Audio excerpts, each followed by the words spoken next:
So this is the self-development with tactics book.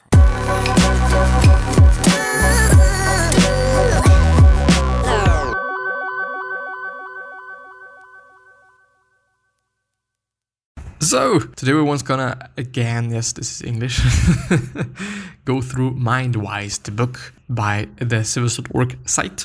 It's gonna be an amazing thing, even though there is a lot of things that I just don't understand, which is not that of a good thing most often. But we're gonna see. I know we're gonna see, and we're gonna notice, and we are then gonna decide what is important and what is not important, as always.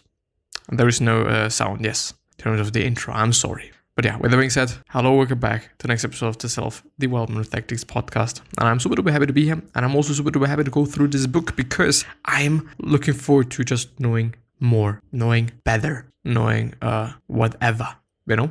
But yeah, let's just start. Those living in collectivist, what is collectivist? Collectivist cultures and those generally more concerned with social norms and interpersonal harmony, such as in Southeast Asia, are, broadly speaking, more likely to recognize when people's actions reflect the dictates of their roles and environments, rather than their corresponding states of mind, compared to people in cultures that place an emphasis on individual freedom and choice. I see. Most people trust what others tell them, even when they might be lying, which I really am not sure of. I think it is like 50-50. It really heavily depends on the person. I mean, if it is your best friend, then you're more likely to just believe in whatever this person is saying, of course. But yeah. The difficulty of disbelieving behavior that we naturally take at face value. Well, I don't actually know. I don't actually know what the sentence is willing to say me or tell me. So we're gonna just go ahead. Misunderstanding the power of context can lead us to design ineffective solutions to important problems. If your intuitions tell us that people do what they want, then one path to changing their behavior is obvious. You need to make people want the right things. If your intuition tells you that people do what they want, then one path to changing their behavior is obvious. You need to make people want the right things, which I think is even the case. I don't know if this is like a negative example right now, or if it is just really the case and they also believe in that. Well, I don't know. I just don't know. Hurricane Katrina. We've got to figure out some way to convince people that whenever warnings go out, it is for their own good. The main problem in Brown's mind was that people didn't want to leave, and so the solution is to persuade people more effectively the next time. This solution may create a great warning system that leaves just as many people stranded the next time. Many who stayed wanted desperately to leave but couldn't. They didn't need convincing, they needed a bus. You can see the offspring of this error in many well-meaning interventions. The poor making unwise financial choices. Roll out a financial literacy program to make their minds smarter. They didn't need convincing, they needed a bus. You can see the offspring of this error in many well-meaning interventions. The poor making unwise financial choices. Yes, indeed. I think this is a really, really difficult subject. I think really is, because so many different reasons why it might be the case and stuff. And I think, I think we're just also going to see that in the future as well. So I don't know. Much more effective for changing behavior is targeting the broader context rather than individual minds. Make it easy for people to do the things they already want to do. To keep people from littering, add additional trash cans and then pick up existing trash that otherwise makes it look like everyone else is littering.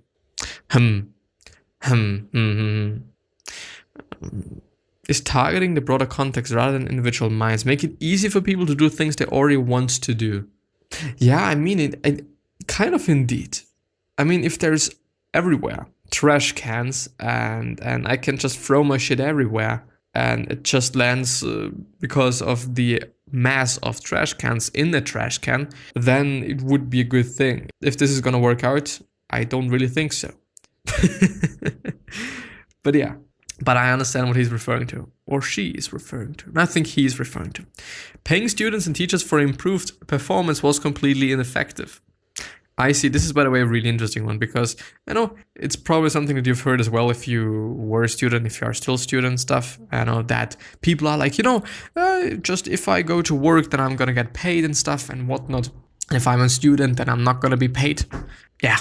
But apparently it doesn't just change that much. So who gives a shit? Assuming that a person's mind corresponds directly to his or her actions misses the importance of context in shaping behavior. That a person's mind corresponds directly. Like, there's a lot of things that I just don't understand, which is a pity because I believe that they are pretty good. It's really a pity. It really indeed is a pity. As the number of bystanders increase, the likelihood that any one of them will help you actually decreases.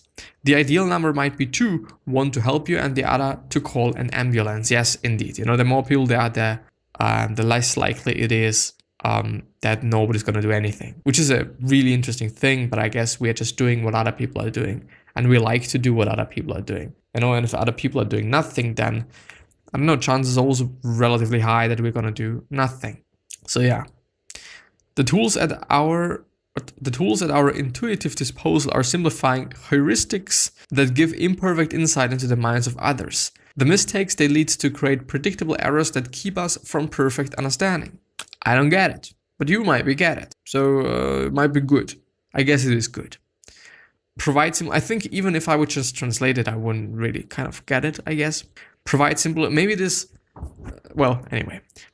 shortcuts for understanding the minds of others, but they come at the cost of oversimplifying them. Yes, definitely. And I think it is always the problem, whether it is about summarizing something that you've read, and what it is about, I don't know, communicating, I think in general, what it is with written words, but I think predominantly when we think about written word, then oversimplifying things can really indeed let sound things different than you wanted them to sound, I would argue.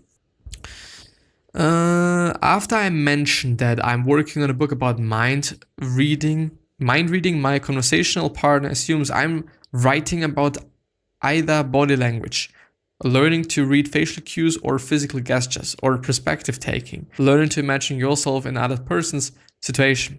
Which approach does the scientific evidence support? Neither.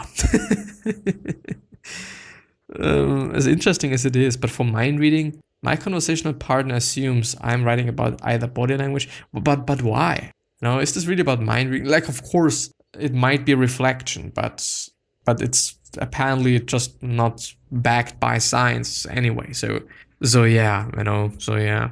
To predict how the storyteller was feeling at each moment, those who could only see the storyteller were significantly less accurate than those who could only hear the storyteller. Emotions were carried primarily on the speaker's voice, which I guess is often the case.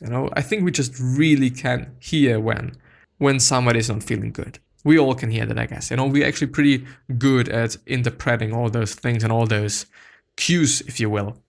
Micro expressions, very brief flashes of emotion lasting less than 1/5 of a second and shown either on the entire face or just a small part of it. The scientific credibility of claims about micro expressions is currently weak at best. I don't know. I mean, like, there is the eyebrow flash, which is like hello and stuff and whatnot, but I don't know. I'm just not smiling and then just not, I don't know. But by the way, just because I've recognized it myself, if I smile, then I'm sounding differently. Of course I sound dumb, but but you know what I mean. I sound differently if I'm smiling, if I just have different emotions. But of course, if I'm sad, then I might be like this, and I might talk like that. Yeah, you know what I mean. Just based on the other point about the storyteller back then or just before. Blah, blah, blah, blah, blah. Most of us are better liars than we think we are. I mean, like, I don't really think that I'm a good liar, and I also don't like to lie. Perspective taking consistently decreased accuracy. Overthinking someone's emotional expression or inner intentions when there is little else to go on might introduce more errors than insight. Yeah. So maybe we shouldn't just be doing it, I guess. I assume. Maybe. But what is the best way to get someone a gift? The science is clear. You don't try to adopt another person's perspective and guess better. Instead, you adopt a different approach. You have to actually get the other person's perspective, and perhaps the only way to do this is to ask what they want or listen carefully while they drop hints and then give it to them. That turns out to be widely applicable wisdom. Yes, indeed, just fucking listen. It's always a good thing. It really always is a good thing. Listen, motherfucker. Nearly everything you know is secondhand, things you know only because someone told you. Yes, yes, yes, yes. I think 95%. And the other 5% might be experience and stuff. And very niche things like, I don't know, what it is about some software that I don't know, nobody talks about, stuff like that. For example, I had to work on my diploma using software that just nobody was using. And I mean, I think the major part of it, I had to just kind of figure out how it is working and stuff like that. So yeah, this is, I think, knowledge that nobody told me, but I just figured out. The best predictor of empathetic accuracy appears to be verbal intelligence. Knowing others' minds requires asking and listening, and not just reading and guessing. Yes, quite, yeah. I mean, what I just think about, and I don't really know if this is what the author is referring to, but I mean, of course, you could just ask, well, how are you doing? I know you're doing fine. But if you don't want to, you could just, I don't know, you could try to see things. And I mean, if we know people very well, then we just know patterns, and we know how certain people are acting and what patterns they're using, how they communicate when they're feeling something. But you just really truly have to know a person then, and then you can actually, indeed, I think, just read or listen and then guess. Quite. But of course, you could also be wrong. But I mean, then you're gonna say, okay, you just seem to be pretty sad, and the person might be like, no, I'm not, motherfucker. And then you're gonna be like, well, back up. Or something like that. I don't know. Could be the case. Who knows? Getting your partner's perspective by asking them directly works much better than taking your partner's perspective by using your imagination. Yeah.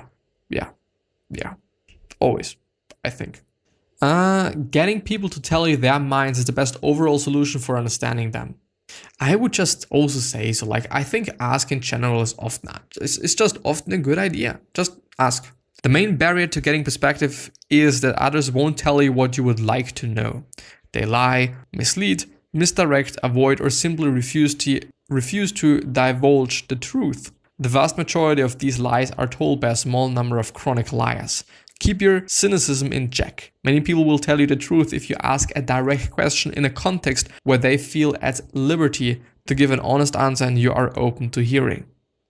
Indeed. I think context there is very important, and also how you ask the question, in which way, if how good you know the person, and just various different things. Like indeed, various different things. The main reason people lie is to avoid being punished. Yes, and also judged, I would say. But you could just say that this is a form of punishment.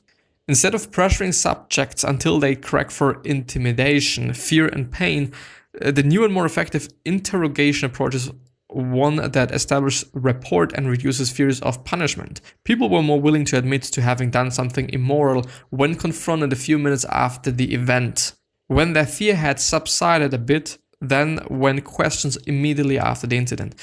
Yes, indeed, and I think it is even a more important point than this one there. If you just ask the question in a way that you sound that you're not gonna punish the person. I mean, if you ask like, have you once eaten chocolate but you weren't allowed to, because I have done this as well and stuff, then you just show the person that it is fine, you're okay with it. And so the other person is probably then gonna be like, well, yes, I did, or just, no, I don't like chocolate or something else, or just, no, I don't like just doing those things, But if you just ask them, they're probably gonna say no and stuff. But if you feel a connection, if they feel that you're kind of quote unquote the same, then I'm thinking of something different, But no, not only that, I think just showing that you're not gonna punish them is a really good approach. It makes no more sense for a pollster to ask you why you're voting for someone. It makes no more sense for a pollster to ask you why you're voting for someone than it does for a doctor to ask you why you're feeling sick. And so pollsters instead ask about what people think. I don't fucking get that. But indeed, I mean, doctor asking you why you feel sick, like, I don't know, tell me, motherfucker. You're the guy, or girl, gal, whatever. People know their feelings right now more accurately than they can project what they'll be feeling months from now. Generally, focus questions on the present rather than the future. Getting perspective fails if your direct questions turn speculative. Yeah. If you have to reiterate someone else's point to their satisfaction, then you'll find out if you've understood. I see. If I understand it correctly, it's then going to be like, if I've understood you correctly, you mean this and that and these and those. And if they say, no, not really, then finally you just probably know the whole thing. But if they say, yes, indeed, then everything is fine. People know their feelings. Oh, I've read that. Understanding. Oh, we have finished. I didn't assume that. Understanding other people requires getting their perspective and then verifying that you have understood it correctly. Which is, I think, just the thing that I've been referring to, I guess. Technique for creating fast friends is to have two strangers disclose private thoughts or memories to each other. What does disclose mean? But I would just agree, but I just need to know what disclose means. What means disclose? Reveal, make known, divulge, tell, impart. Private thoughts and memories. Yes, indeed.